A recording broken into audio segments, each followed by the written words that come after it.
vamos a dar paso a la siguiente ponencia, creo que es virtual, ¿no? La siguiente.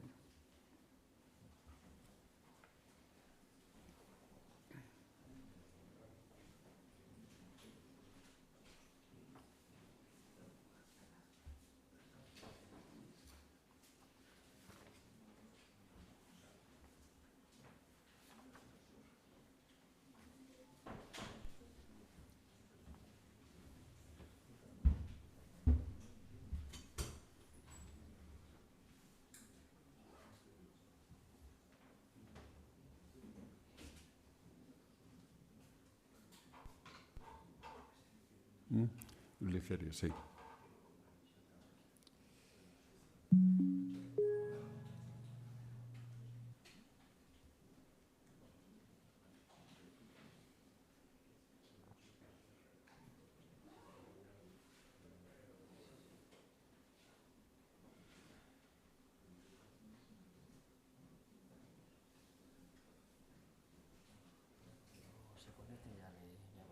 Vale. Pues nada, estamos esperando a que se conecte. En cuanto aparezca en la pantalla, le presento y continuamos la sesión de mañana.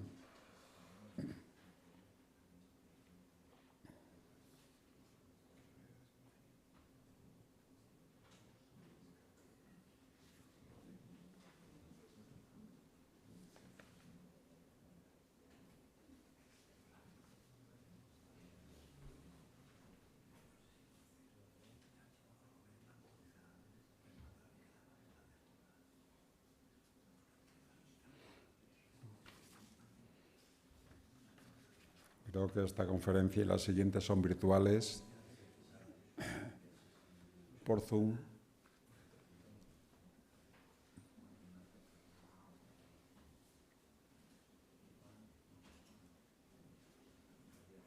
Todas quedan grabadas, entonces si alguien después no puede verlas ahora, pues puede conectarse al canal de YouTube de la asociación y las puede ver en cualquier momento. Porque antes me preguntaba en el café alguna persona si quedaban grabadas y tal, y bueno, pues me imagino que en un par de días o así estarán disponibles todas para poderlas ver. A partir del lunes, martes. Lunes, martes. Bueno, pilla el fin de semana por medio, acaba el viernes, pues eso, un par de días estarán ya.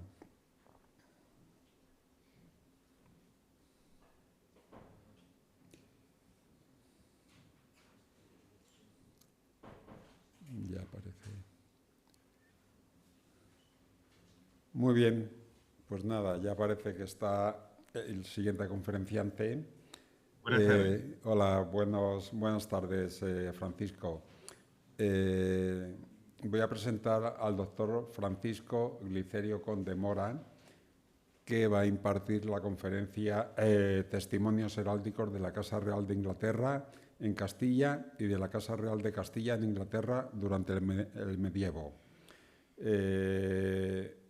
Francisco es vicepresidente de la Asociación Nuestra Señora Salus Informorum de Cádiz y Ceuta. Es además doctor por la Universidad CEU San Pablo de Madrid en 2009 con sobresaliente cum laude. Académico correspondiente de la Real Academia de San Romualdo de Ciencias, Letras y Artes y presidente del Aula Almirante Lobo del Ateneo de Cádiz. Así que cuando quieras, Francisco, tiene la palabra. Muchas gracias. Voy a compartir presentación. ¿Se ve correctamente?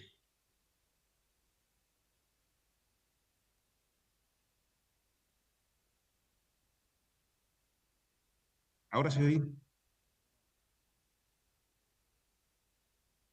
¿Hola? ¿Me escuchan? Bien. ¿Se me escucha bien? Perfectamente, ¿eh? Perfecto. Ya se ve la Muchísimas imagen. gracias. Gracias. Bien. Bien, comenzamos esta intervención sobre esos testimonios heráldicos de la Casa Real de Inglaterra, la Corona de Castilla, y también de la Casa Real de Castilla en Inglaterra. Hablaremos en los siglos, en la Edad Media, sobre todo los siglos XII, XIII, XIV y XV, en la Baja Edad Media. Miren, es un homenaje, yo creo que es de bien nacido ser agradecido, y tenemos que recordar siempre a don Faustino Menéndez Pidal. Ahora, creo que precisamente él es el que habló precisamente del escudo de Castilla, de Alfonso VIII, al cual nos remitiremos a continuación.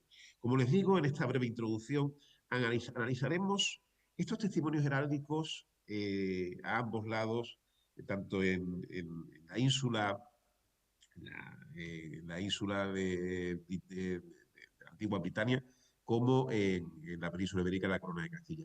En el siglo XII, recordemos, por ejemplo, a Leonor de Inglaterra, a Leonor Plantagenet, hija de Enrique II y de Leonor de Aquitania. Recuerden su segundo matrimonio. Recuerden que anteriormente estuvo casada con Luis VII. Y esta hija de Enrique II y Leonor de Aquitania fue reina de Castilla como esposa de Alfonso VIII. Recuerden que son precisamente tanto Alfonso VIII como Leonor de Inglaterra o Leonor Plantagenet son abuelos de dos grandes santos, de Fernando III el Santo y de San Luis, de Luis IX.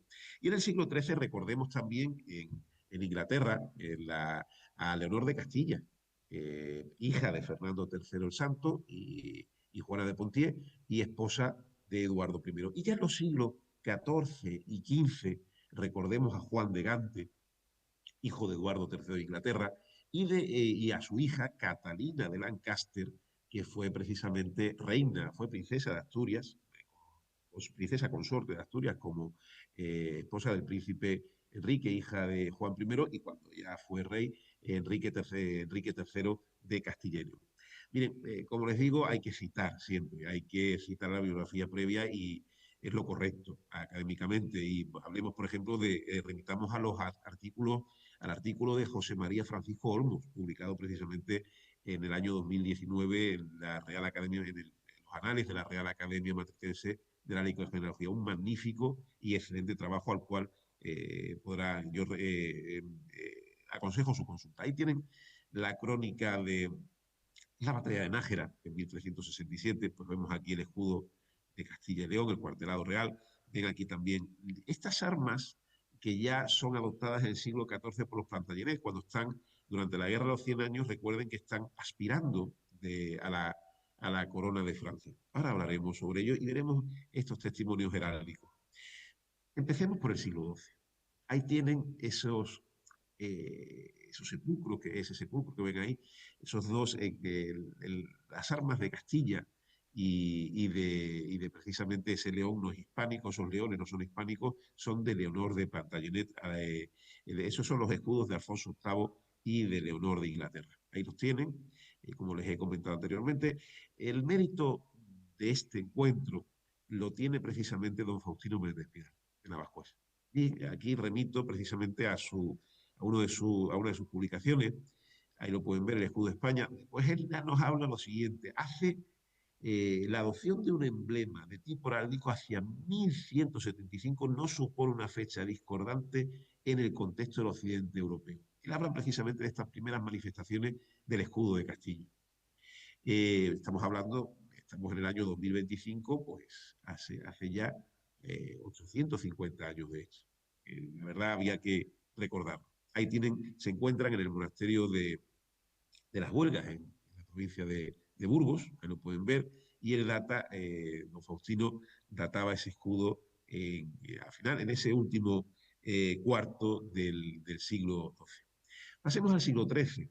Ya en un anterior encuentro hablamos de Leonor de Castilla, como les dije, hija de Fernando III Santo y de su segunda consorte, una noble francesa como fue Juana Jeanne de Poitiers. Citemos también pues, el diccionario biográfico de la Real Academia de Historia, la profesora Margarita Torres, la doctora Margarita Torres, nos habla precisamente de su biografía. Se casaron precisamente, sus esponsales tuvieron lugar en el monasterio de las Huelgas de Burgos, que ya hemos citado que ahí están estos sepulcros de Alfonso VIII y Leonor de Inglaterra. Ahora estamos hablando de Leonor de Castilla. Miren, en estos encuentros, estos testimonios heráldicos ponen de relieve la geopolítica de estos siglos XII y XIII. Estamos hablando de Aquitania y luego el ducado, lo que fue la Guyena. Miren, recuerden, por ejemplo, que Ricardo Corazón de León, hermano precisamente de la reina de Castilla, Leonor de Inglaterra, recuerden que también estuvo casado con una hispánica, precisamente con Blanca de Navarra. Estamos hablando en esos momentos todavía las aspiraciones que hay de Castilla a a esta zona de aquí, que durante mucho tiempo y hasta el siglo XV va a tener una gran presencia inglesa. Con su matrimonio llevaba esos derechos castellanos a la Gascuña, que el rey de Castilla, Alfonso VIII, como esposo de la otra Leonor que hemos hablado, había recibido de su padre Enrique II Plantagenet. Miren, aquí pueden ver eso, esta genealogía. Ven ustedes aquí, por ejemplo, hemos hablado anteriormente arriba, ahí pueden ver Alfonso VIII de Castilla y Leonor de Inglaterra, Leonor Plantagenet. Ahora estamos hablando de Eduardo I Longchamp. Seguro que lo recuerdan muchos de ustedes, muchas personas de la película Braveheart, luchando contra ese líder de la independencia escocesa, William Wallace. La película tiene muchos errores. Miren, aquí pueden ver ese matrimonio de Eduardo I con Leonor de Castilla. Y cómo precisamente el primer príncipe heredero de la corona inglesa, que se tituló príncipe de Gales, anteriormente había otros príncipes de Gales que no eran herederos a la corona inglesa, que fue Eduardo, el futuro Eduardo II, era hijo precisamente de una infanta de la corona de Castilla y era nieto Eduardo II de Fernando III el Santo. Pero van a ver ustedes incluso ya como en el siglo XIV y XV, recuerden, querellas sucesorias. Aquí tenemos, por ejemplo, la lucha entre Pedro I el Cruel y su hermanastro Enrique de Trastámara, el futuro Enrique II a partir después de su fratricidio en 1369. Pues recuerden que las hijas, ahora lo veremos, de Pedro I el Cruel casan precisamente con Juan de Gante, duque de Lancaster, e Isabel de Castilla, mi hermana de Constanza de Castilla, va a casar con Edmundo de York. Estamos entrando en querellas sucesorias, que las hay en el Reino de Inglaterra entre la guerra de los Rosas, entre los Lancaster y los York, hijos de Eduardo, descendientes de los hijos de Eduardo III, y cómo se mezclan precisamente en ese contexto con las querellas sucesorias que hay en la corona de Castilla ante la nueva casa de Trastámara, origen ilegítimo, que ha usurpado, que ha obtenido el trono después del fratricidio de Pedro I el Cruel. Ahí tenemos esa geopolítica. Yo recomiendo la de GeoTV, la histórico, magnífico historiador francés. Fíjense, con el matrimonio precisamente de Leonor de Castilla con Eduardo I, ahí tienen Pontier, que venía precisamente del linaje materno de Leonor. Ahí tienen su acceso al trono en 1272, aunque fueron coronados en 1274. De esto ya hablamos en su momento y que incluso, como ya les comenté, que Eduardo II será primeramente será el primer príncipe de Gales heredero de la corona inglesa. Hay una anécdota sobre esto. Los galeses, que habían sido conquistados en ese siglo XIII por Eduardo I, Eduardo I ansiaba dominar toda la ínsula, le habían pedido que obtener un príncipe nativo que no hablara ni inglés ni francés. Y cuando nació precisamente allí en Gales, Eduardo II se los presentó y les dijo que sepáis que no sabe ni hablar ni inglés ni francés, aprenderá galés. Ahí pueden ver incluso lo que les digo y biografía también sobre el tema de Thomas Costain. La presentación, como pueden ver. La crónica rocense nos habla precisamente de lo que les estoy comentando, de este primer príncipe de Gales, heredero de la corona inglesa, hijo de Leonor de Castilla y de sus armas. Y después encontramos testimonios heráldicos de Leonor de Castilla en varias localidades. Fíjense, ahí tienen sus armas, que es un partido dimidiado del Reino de Inglaterra, de gules. Como pueden ver, 3 leones pasantes, guardantes de oro, armados y lampasados de azul, con el cuartelado real de Castilla y León. ¿Dónde lo encontramos? Miren, por ejemplo, en Lincoln. Allí ella precisamente muere muy cerca en 1290. Ahí pueden ver la primera tumba de Leonor en esa catedral de Lincoln y posteriormente saben ustedes que sus restos fueron trasladados hasta Londres. Vamos a ver, entramos aquí pueden ver las armas de Inglaterra. Pues eso, el segundo que ven ustedes aquí es esas tres bandas de azul con bordura de gules, esos pontier, en el norte de Francia. Eh, Ahí pueden ver el cuartelado real y otra vez Inglaterra. Eh, Remito, si van a Inglaterra, no dejen de visitar las cruces que quedan, Eleanor Crosses, son magníficas, es un testimonio del amor que tenía Eduardo I precisamente por su mujer, donde pernoctaba su sepulcro, ponía una cruz, fue puesta una cruz conmemorativa. Hay estudios, como pueden ver, de D.K. Warrington, ahí lo pueden ver, que remitimos para estudiar estas cruces. Ahí tienen esas 12 cruces, Eleanor Crosses, que pueden ver. eh, Hoy solo quedan los basamentos de Headington, Northampton, Waltham, y las cruces, algunas de ellas fueron quitadas. Pero hay incluso en Charing Cross, en el centro de Londres, se encontraba la última de las cruces. Y sobre su etimología hay filólogos que discuten. Charing Cross viene de Cher, querida reina Cher. Eh, Todavía hay hipótesis sobre esos temas. En la actualidad el monumento no se encuentra exactamente donde descansó el cuerpo de Leonor, pero pueden ver, actual es una reconstrucción del reinado de la época de la reina Victoria. Saben ustedes que es de 1837 a 1901 este reinado y fue de 1863. Y este lugar es conocido como Trafalgar Square y ahí marca el kilómetro cero de Londres. Ahí pueden ver armas que hay de Castilla y León y de Inglaterra en esas cruces. Pueden verlas desde Lincoln, como les digo, hasta la capital del reino. Aquí pueden ver también una pintura magnífica, aunque desgraciadamente fue robada. Ahí lo pueden ver, El fallecimiento del honor, es una obra de Frank Salisbury, presentada en la Catedral de San Alban en finales de la Primera Guerra Mundial, pero fue robado, no ha sido encontrado todavía. Nos quedan fotos, en 1973 fue robado. Pero miren, pueden ver ahí esas armas que este pintor esbozó y puso en esta obra que actualmente ahí pueden ver, eso es lo que queda de este cuadro después del robo, como pueden ver. Pero ahí estaban ahí sus armas. Claro. Lo pueden ver también en la abadía de Westminster, ahí pueden ver incluso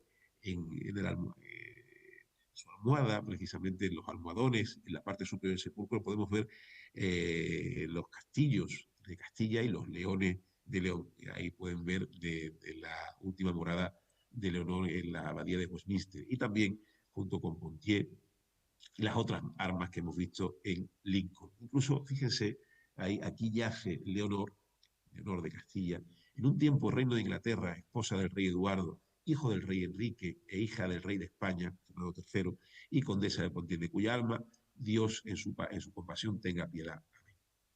Miren, remitimos también a otro lugar, en la capital inglesa, en la capital británica, donde pueden ustedes, del Reino Unido, donde pueden, en San Catherine by the Tower, Santa Catarina de la Torre. Ahí pueden ver, fue fundada en el siglo XII, en 1148, por Matilde de Boulogne, reina consorte del rey Esteban, como hospital para maestros, un nosocomio para maestros, hermanos, hermanas y 13 personas pobres. Y Leonor de Castilla la cuidó este enclave. Pues ahí encontramos, fíjense, estas son las armas, no la confundan con Leonor de Castilla, es precisamente Leonor de Provenza, pero pueden ver aquí, estas son las armas de Aragón, precisamente su suegra, que pertenecía a la Casa Real de Aragón. No es la única hispánica, Leonor de Castilla. Pero fíjense, aquí, bueno, aquí pueden ver la de Leonor de Provenza. Leonor de Provenza, saben ustedes que Occitania, recuerden que la derrota en la batalla de Muret el padre de Jaime I de Aragón, Pedro de Aragón, aquella parte se va a perder a mano de los Capetos, pero siempre estuvo muy al sur de Francia, muy en la órbita de la corona de Aragón. Recuerden todavía Montpellier hasta el siglo XIV. Miren, aquí tienen las armas de Leonor de Castilla, reina desde 1272, coronada 1274 hasta 1990, y aquí tienen incluso ya en el siglo XVI, esta es Catalina de Aragón, y esta es María Tudor, su hija y la de Enrique VIII. Incluso, fíjense, incluso en estas vitrinas, en estas ventanas, las podemos ver incluso en estas vidrieras, como pueden ver, realizadas en el siglo XIX por Sir John Ninian Comper, y que diseñó para la abadía, y se encuentra, ahí pueden ver a Leonor de Castilla y a Lady Margaret Beaufort, madre de Enrique VII, fundador de los Tudor. Ya en el siglos XIV y XV, miren, estas son las armas de Juan de Gante. Pueden ver que está rodeado por, por la orden, por el collar de la orden del Toisón de Oro, perdón, de la carretera. Lo pueden ver además con su lema Oniswak y Manipan. Recuerden que esta orden de la carretera la funda Eduardo III, padre de Juan de Gante. Juan de Gante era hijo de Eduardo III de Inglaterra y de Felipa de Genón. Estuvo casado con su suegro de Juan de Gante, fue precisamente Pedro I el Cruel. Estuvo casado con Constanza de Castilla y fue pretendiente a la corona de Castilla. Eh, Intentan, fíjense, ahí tienen esas armas reales, pero tienen como pueden ver, tienen este lambel, que lo diferencia de las armas de su padre, de Eduardo III, de 3 puntas de plata, cada una cargada con 3 manchas de armiño, a diferencia de su padre, el rey Eduardo III, que fue el que creó la carretera. Y en el escusón vemos el cuartelado real, como pueden ver, y rodeando el escudo de la Orden de la Carretera, fundada por su padre, el rey Eduardo III, con su lema Onisua y Manipans, Malaya, a quien mampiese. Eduardo III, recuerden que reclamó, es el momento en este siglo XIV en que las armas de los Plantagenet incluyen a las lises, a las flores de lis de Francia. Eduardo III, recuerden que era nieto de Felipe IV, en la guerra, el inicio de la guerra de los 100 años. Eduardo III al principio prestó homenaje a Felipe VI, nuevamente el ducado de Guyena, residuo de lo que fue en la Aquitania. Pontier, que viene desde la época, ha llegado gracias a Leonor de Castilla, no olvidemos que estaban sus armas en sus tumbas, tanto en Lincoln como en Westminster, que hemos visto, y sin embargo, aunque al principio a Eduardo III acató, prestó homenaje a Felipe VI de Valois, Francia está ayudando a Escocia. Y finalmente Francia va a exigir también a Inglaterra que le entregue a Roberto Artois. Roberto Artois era un personaje, un aristócrata que había sido aliado de Felipe VI de Valois y había buscado, el enemigo de mi enemigo es mi amigo, había buscado refugio en la corte de Eduardo III. Ante la negativa de Eduardo III, Eduardo va a reclamar el trono de Francia. Y a Felipe se va a dirigir a Felipe de Valois, a Felipe VI, que se hace llamar rey de Francia. Un año más tarde, recuerden que aquí va a haber batallas durante esto, la Guerra de los 100 años, Crécy en 1346, Poitiers, 10 años más tarde, en 1356, y recuerden en 1415 ya, en el siglo XV, la batalla de Agincourt. Aquí pueden ver cómo ya Eduardo III añade, como les he dicho, a esos 3 leones las flores de lis sobre fondo azul de la monarquía francesa. Incluso en monedas de finales del siglo XVIII, de Jorge III, todavía los reyes de Inglaterra se siguen titulando como reyes de Inglaterra y de Francia. Miren, ya les voy terminando. Hemos hablado al principio de esta intervención de los York frente a los Lancaster, la guerra de los 2 rosas, la rosa blanca de los York, la rosa roja de los Lancaster. Pero miren, es que en el origen de estas 2 ramas son hijos de Eduardo III, tanto Juan de Gante, que precisamente es el origen de los Lancaster, como Edmundo de York, pues están casados con 2 hijas de Pedro I, con Isabel de Castilla y con Constanza de Castilla. Y miren cómo se va a dar solución, pues testimonios heráldicos de Inglaterra, de la Casa Real de Inglaterra en Castilla, acreditan cómo se buscó dar fin a esta crisis sucesoria que tuvo lugar. Saben ustedes las invasiones que tuvo Juan de Gante, vienen en la crónica de Fasal, a través de Galicia, a través de La Coruña, han estudiado muy bien en el Instituto de Estudios Gallegos para el Sarmiento, el grupo de Eduardo Pardo de Vara y Pablo Piñero. Fíjense, pues, Catalina Lancaster es precisamente hija de Juan de Gante y Constanza de Castilla, nieta de Pedro I el Cruel. Está casada con Enrique III de Castilla, que recuerden que fue el primero que fue príncipe de Asturias, como heredero de la corona de Castilla y León, 1388, es cuando ese título aparece. Fue princesa de Asturias como esposa de Enrique. Aquí pueden ver, fíjense, esas armas, ese cuartelado de Castilla y León combinado con las armas y la rosa roja de los Lancaster. ¿Dónde encontramos esos testimonios? Pues directamente se lo digo, en la provincia de Segovia, en el monasterio de Nuestra Señora de la Soterraña de Santa María la Real de Nieva.